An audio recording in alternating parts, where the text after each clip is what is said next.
Bismillahirrahmanirrahim. Assalamualaikum warahmatullahi wabarakatuh dan selamat sejahtera. Selamat kembali lagi ke channel Syahrizal Rajak. Terima kasih kepada teman-teman yang telah pun subscribe kepada channel ini. Kepada teman-teman yang baru jumpa channel ini, mohon untuk tekan butang subscribe dan juga butang loceng.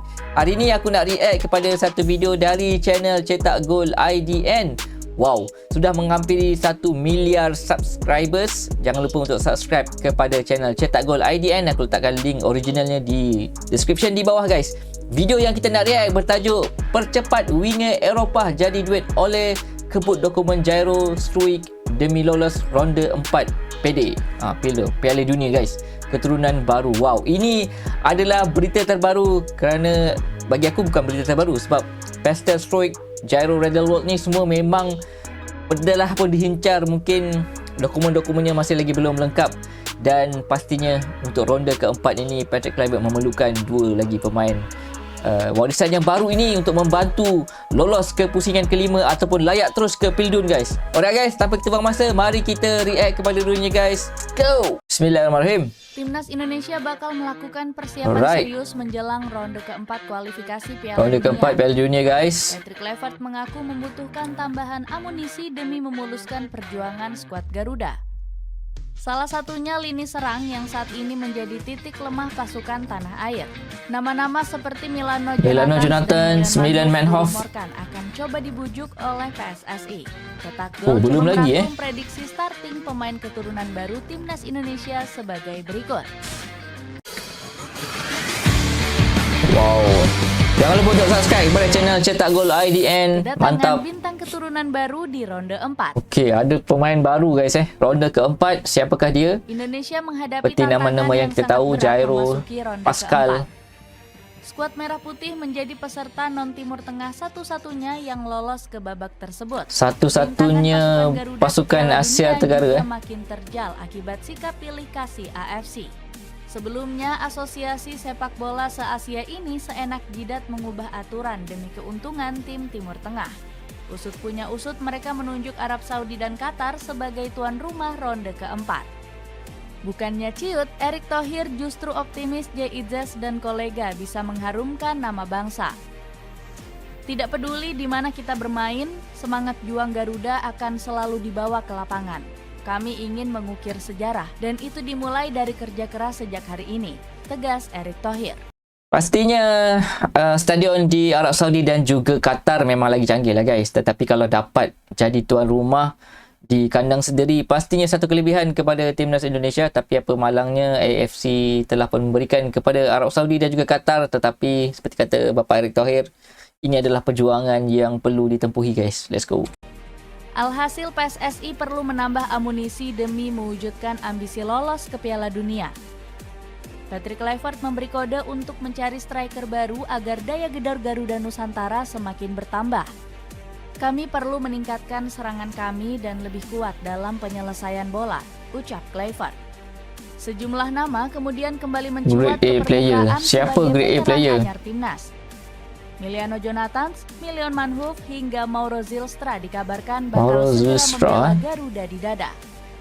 Selain lini depan, sektor belakang juga bisa menjadi fokus utama Kluivert. Tujuannya agar komposisi pertahanan skuad pasukan Merah Putih semakin kokoh. Alhasil JensenSelt dan Pascal Struijk dinilai cocok sebagai tambahan amunisi baru di lini belakang. Pascal Struijk ini memang grade A, guys. Sebagai pemain keturunan grade A.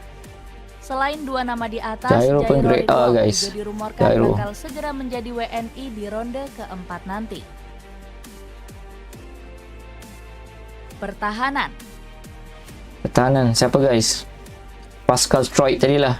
Lini pertahanan akan menjadi salah satu tumpuan utama dari taktik Patrick Kluivert.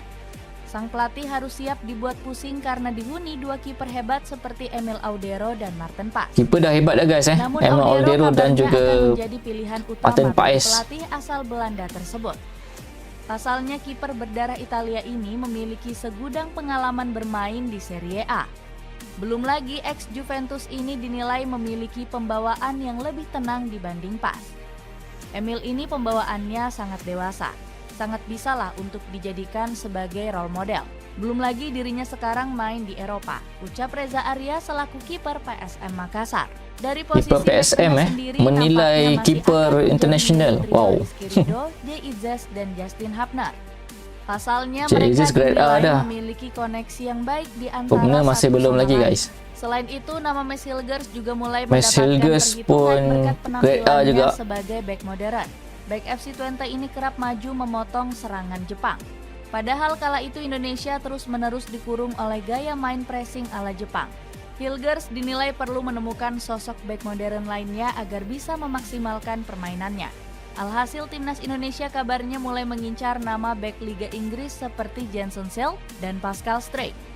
Kedua pemain ini memiliki postur mumpuni untuk mengimbangi gaya main dari Hilgers. Sementara itu Calvin Verdong dinilai masih akan menjadi andalan Kluivert di posisi back sayap kiri. Dirinya sempat diistirahatkan melawan Jepang karena sudah mengantongi 1 kartu kuning.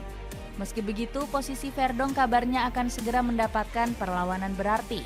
Pasalnya PSSI mulai mempertimbangkan untuk mendekati bek andalan Jayden Oosterwolde. Jayden Oosterwolde. Di lain sisi, posisi bek kanan juga akan tetap menjadi milik Kevin Dix. Ex Feyenoord ini memiliki postur besar yang cocok untuk menghadapi pemain-pemain Timur Tengah di ronde 4. Handphone gaming dari Kivi, suara super ngebas yang ramah di kantong. Cek linknya di bawah ini. Gelandang. Gelandang guys. Lini tengah timnas Indonesia menjadi sektor yang harus diperkuat jelang ronde keempat. Komposisi gelandang skuad Garuda dianggap masih jauh dari level Piala Ya, Dunia. baru ada Tom Hayes dan Pelipesi pun tak berapa nak baik juga guys Jepang cara mengontrol permainan. Samurai Biru tampil superior karena punya sejumlah gelandang level dunia. Sebut saja seperti Daichi Kamada yang berhasil mencetak brace ke gawang Emil Audero.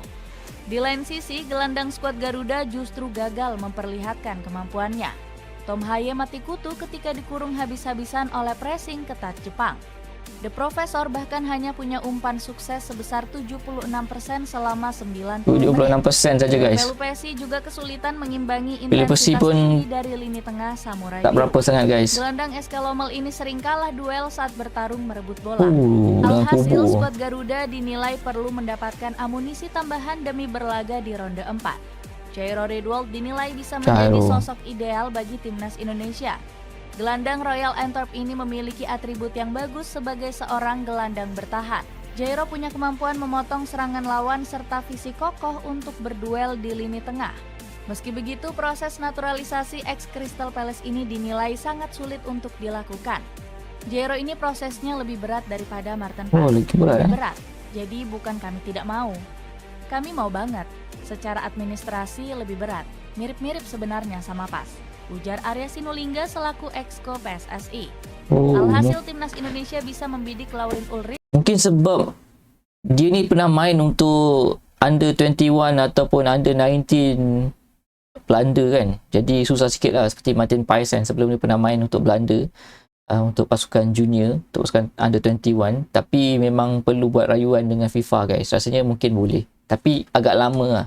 Yang dinilai lebih realistis. Meski berbeda posisi, gelandang VfB Stuttgart ini juga bisa menjadi aset penting bagi skuad Garuda. Ini pun gelandang bertahan juga guys. dapat punya suntikan kreativitas yang kadang menghilang dari hebat. permainan timnas Indonesia. Peluang sang pemain bergabung dengan Merah Putih juga terbuka lebar. Pasalnya, Ulrich saat ini kembali dikesampingkan oleh timnas Jerman U21 di kualifikasi Euro pada awal Juni lalu. Penyerang. Bergeser ke lini serang, timnas Indonesia harus punya skema baru di ronde keempat. Pasalnya serangan pasukan Merah Putih mulai gampang ditebak karena cuma bergantung ke Ole Romeni. Penyerang Oxford United ini jadi penggendong gol skuad Garuda saat striker lain loyo. Hasilnya PSSI dituntut bergerak cepat Emiliano untuk Jonathan. mengamankan jasa Jonathan. Penyerang 21 tahun ini tampil tajam mencatat 11 gol saat membela Vitesse 11 gol. Peluang PSSI untuk menaturalisasi Emiliano juga masih terbuka lebar. Winger berdarah Depok ini dinilai bakal semakin sulit mencuri perhatian Ronald Koeman. Pelatih timnas Belanda ini pasti bakal lebih memilih darah muda asli negeri kincir angin. Sebut saja Mohamed Ihataren dan Noalang yang sedang naik daun. Mohamed Ihataren bisa mengandalkan Justin Kluivert yang performanya meroket bersama Bournemouth musim lalu. Gak heran karir internasional Emiliano diprediksi akan lebih cerah jika memilih skuad Garuda. PSSI juga masih bisa mencoba peruntungan merayu Mahlon Manhoef. Winger 23 tahun ini juga masih belum dipanggil Koeman memperkuat skuad utama The Oranje. Namun Manhoef rupanya tetap ngotot menunggu panggilan Belanda meski ditunggu PSSI. Manhoef bilang lahir di Belanda dan menjadi suatu kehormatan ini bisa Yusa membela Nugara timnas biasa Belanda. buat podcast kan. Semenjak dari kecil juga sudah bermain untuk tim U16, U17 Belanda. Dia sangat bangga bisa membela timnas Belanda, tegas Yusa Nugraha di kanal YouTube-nya. Sweater rugby vintage kini turun harga dari Rp150.000 menjadi Rp77.000-an aja. Cek linknya di bawah ini. Itulah ulasan prediksi starting pemain keturunan baru timnas Indonesia. Bagaimana pendapatmu? Akankah amunisi anyar memuluskan langkah Garuda Nusantara ke Piala Dunia? Okey guys, itu dia beberapa nama pemain-pemain daripada pertahanan, gelandang tengah dan juga serangan yang mungkin boleh ditambah oleh timnas Indonesia untuk dinaturalisasikan. Tetapi ada juga pemain-pemain yang susah juga untuk dinaturalisasikan, tetapi masih lagi boleh guys, cuma agak susah untuk dokumen-dokumen tu. Tetapi memang perlu, kalau kita lihat daripada persembahan timnas Indonesia ketika melawan Jepang dan juga China guys, terlalu mengharapkan kepada Ole Romani untuk menjadikan gol, dan juga kita dapat lihat ketika melawan Jepang bahagian gelandang bertahan dan gelandang tengah menyerang tersebut agak tumpul guys, mungkin berhadapan dengan pemain-pemain yang lebih tinggi levelnya, yang mungkin berhadapan dengan pemain-pemain yang lebih tinggi levelnya, itu pemain-pemain Jepang yang bermain di liga-liga utama dunia guys. Tetapi nama-nama yang diberikan seperti Jairo memang diperlukan kerana Jairo mempunyai tubuh yang besar, bermain di Liga Inggris. Ia sesuatu yang diperlukan untuk timnas Indonesia. Lagi-lagi bahagian pertahanan bahagian pertahanan kalau kita lihat memerlukan seorang general guys. Walaupun kita ada JEZS, tetapi Pascal Struijk ni kalau dapat memang sangat mantap guys. Memang menjadi satu gabungan yang sangat mantap lah. Dia ada dua, dan mungkin kanan kiri ada Kevin Dix dan juga Calvin Verdong. Jadi boleh menjadi satu benteng pertahanan yang sangat kebal guys untuk ronde keempat nanti guys. Jadi apa pendapat teman-teman berkenaan dengan nama-nama pemain yang mungkin akan masuk ke timnas Indonesia untuk ronde keempat, tetapi adakah teman-teman bersetuju dengan taktikal yang dilakukan oleh coach Patrick Kluivert, kerana agak berbeza dengan pendekatan yang dilakukan oleh Shin Tae-yong sebelum ini guys kerana ketika berada di Shin Tae-yong, kebanyakan pemain-pemain sudah pun biasa dengan taktikal yang diterapkan oleh Shin Tae-yong, dan ketika ini apabila datangnya tim coach Patrick Kluivert, perbezaan permainan sangat berbeza. Jadi kita akan nantikanlah dengan adanya pemain-pemain baru, amunisi baru untuk timnas Indonesia, adakah bisa untuk mengatasi pasukan-pasukan Timur Tengah yang mempunyai tubuh yang agak besar guys.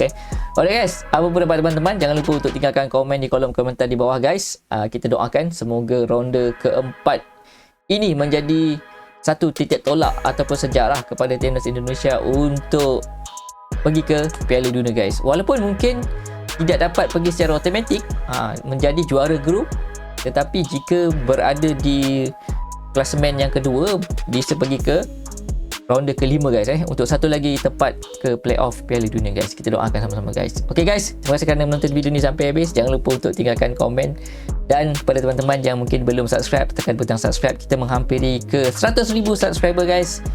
Let's go. Assalamualaikum.